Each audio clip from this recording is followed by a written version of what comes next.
At 10.9 Fahrenheit, dry ice looks like something that shouldn't exist outside a laboratory. A solid block of freezing cold material that doesn't melt like normal ice, but mysteriously disappears into a cloud of white fog. But behind this strange substance is one of the most fascinating industrial processes on Earth. Every day, massive factories take an invisible gas that surrounds us everywhere, carbon dioxide, and transform it into solid dry ice used for preserving medical supplies, transporting food, creating special effects, and even cleaning powerful industrial equipment. But here's the unbelievable part. Factories don't make dry ice by simply freezing water colder and colder. There is no giant freezer creating these blocks. Instead, engineers use extreme pressure, precise temperature control, and machines powerful enough to force a gas into a completely different state of matter. So how does an invisible gas become a solid that reaches temperatures colder than Antarctica? What happens inside the factory when liquid carbon dioxide suddenly expands, freezes, and turns into those iconic white blocks? And why does this strange material vanish without leaving behind a single drop of water? Today we're going inside the 10.9 factory process to uncover the hidden science, powerful machines, and incredible engineering behind how dry ice is made. Before we enter the factory floor, it's important to understand one thing. Dry ice is not just a colder version of ordinary ice. It is the result of a carefully controlled industrial transformation, where science, pressure, and precision work together to create something that behaves unlike almost any material we see in everyday life. This educational documentary is created to help you understand the real science and engineering behind dry ice production. The information shared in this video is backed by scientific research, industry sources, and verified technical references. The links are provided in the description below. This is not just a visual journey, it's an opportunity to learn the fundamental principles behind how an invisible gas can be transformed into one of the coldest materials used around the world. In this journey, we'll follow the complete path of dry ice production, from where carbon dioxide comes from, how factories capture and purify it, and how powerful industrial machines force this invisible gas into a solid form colder than most places on Earth. But the most fascinating part is still ahead. Coming up, we'll uncover the hidden factory systems that create dry ice snow, the extreme pressure process that shapes it into solid blocks and pellets, and the surprising reason this frozen material disappears without leaving behind a single drop of liquid. By the end of this video, you won't just know how dry ice is made. You'll understand the incredible science, engineering, and precision that make this process possible. The journey of dry ice begins with something we normally cannot even see, a gas floating invisibly around us every second of every day, carbon dioxide. It sounds almost impossible, doesn't it? How can a gas that surrounds us become a solid block colder than Antarctica?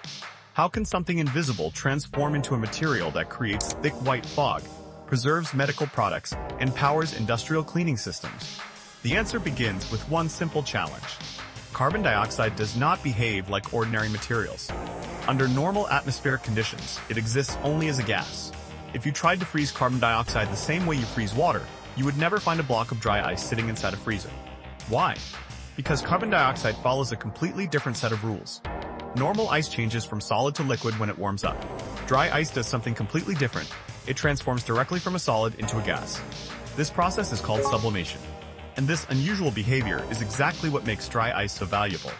But before factories can create those dramatic clouds of white vapor, they first need one essential ingredient, a reliable supply of carbon dioxide. Many people assume factories simply collect carbon dioxide from the air around us.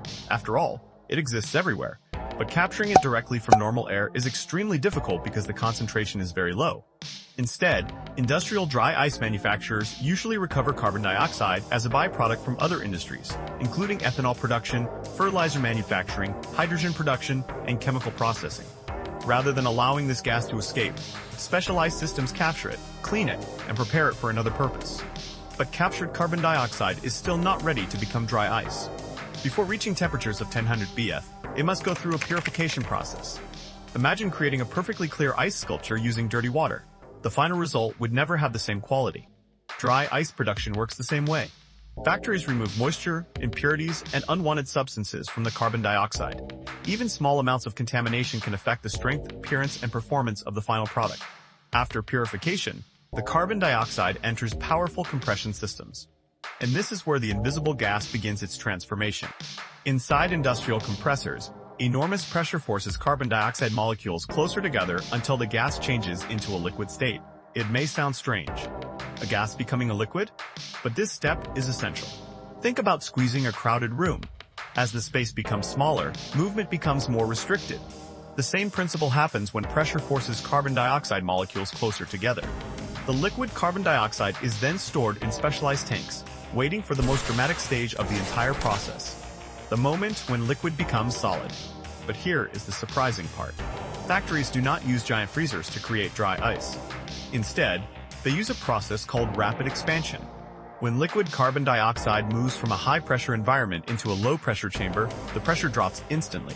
The liquid expands, and part of it transforms back into gas.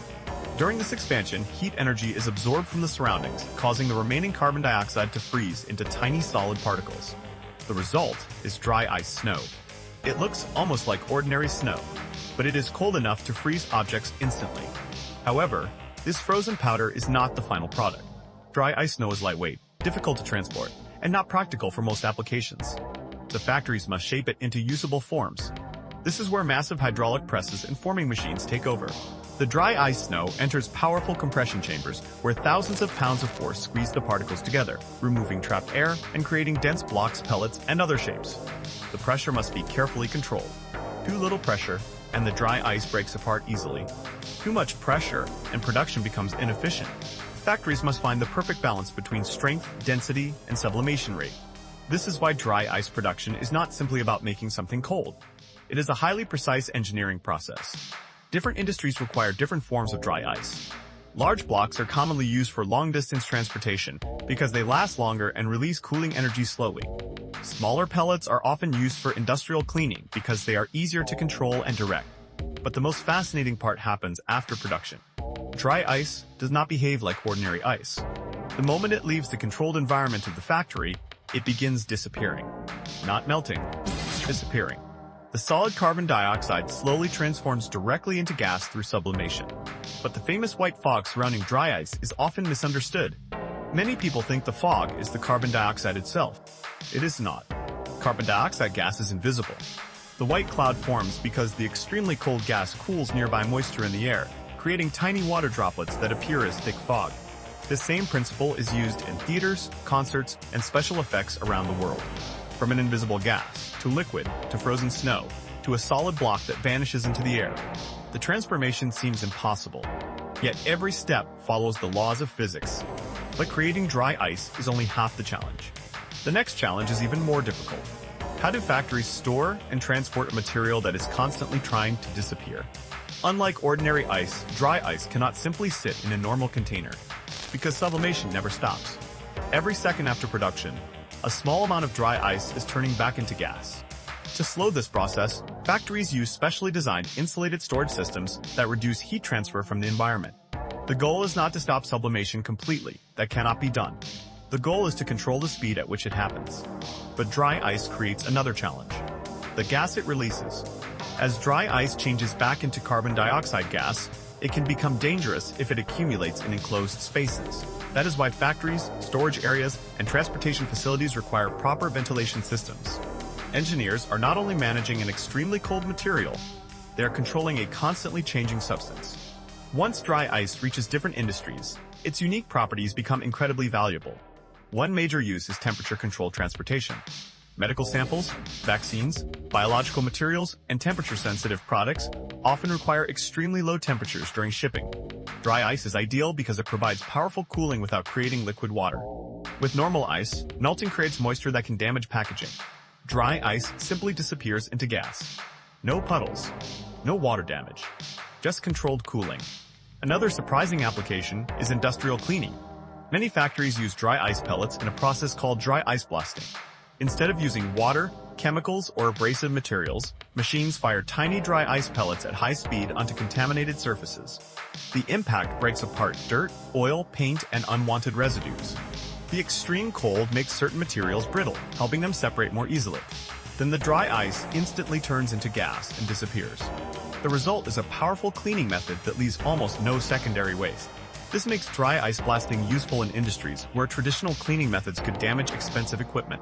From manufacturing plants to aerospace facilities, dry ice proves how a simple scientific principle can solve complex industrial problems. But behind every application is the same foundation: precision. A modern dry ice factory is not simply a place where something is frozen. It is an advanced engineering environment where chemistry, physics, and machinery work together. Carbon dioxide must be purified correctly. Pressure must be controlled precisely. Compression must create the right density. Storage conditions must slow sublimation. A small mistake at any stage can affect the final product. At the molecular level, factories are controlling something humans cannot see: the movement of carbon dioxide molecules. They push molecules closer together. They force them into different states. They shape them into useful forms. A gas becomes a liquid.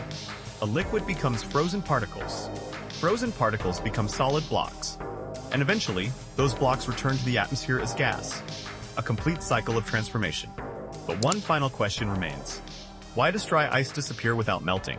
And how does this unusual behavior make it one of the most fascinating materials created through industrial engineering? The mystery behind dry ice comes down to one incredible transformation. An invisible gas, carbon dioxide, is captured, purified, compressed, and carefully controlled until it becomes something completely different. Inside the factory, engineers are not simply creating extreme cold. They are controlling the behavior of molecules. Through precise changes in pressure and temperature, carbon dioxide becomes a liquid, expands into freezing dry ice snow, and is compressed into the solid blocks and pellets used around the world. And that is the real secret behind the 1009 factory process. Dry ice is not made by freezing water. It is created by mastering the science of phase change, pressure, and temperature. The next time you see dry ice creating a mysterious white fog, remember, you are witnessing a carefully engineered transformation from an invisible gas into one of the most fascinating materials on Earth. If you enjoyed discovering the hidden science behind industrial processes, subscribe for more documentaries that reveal how everyday products are made. Because behind every product, there is a factory story waiting to be discovered.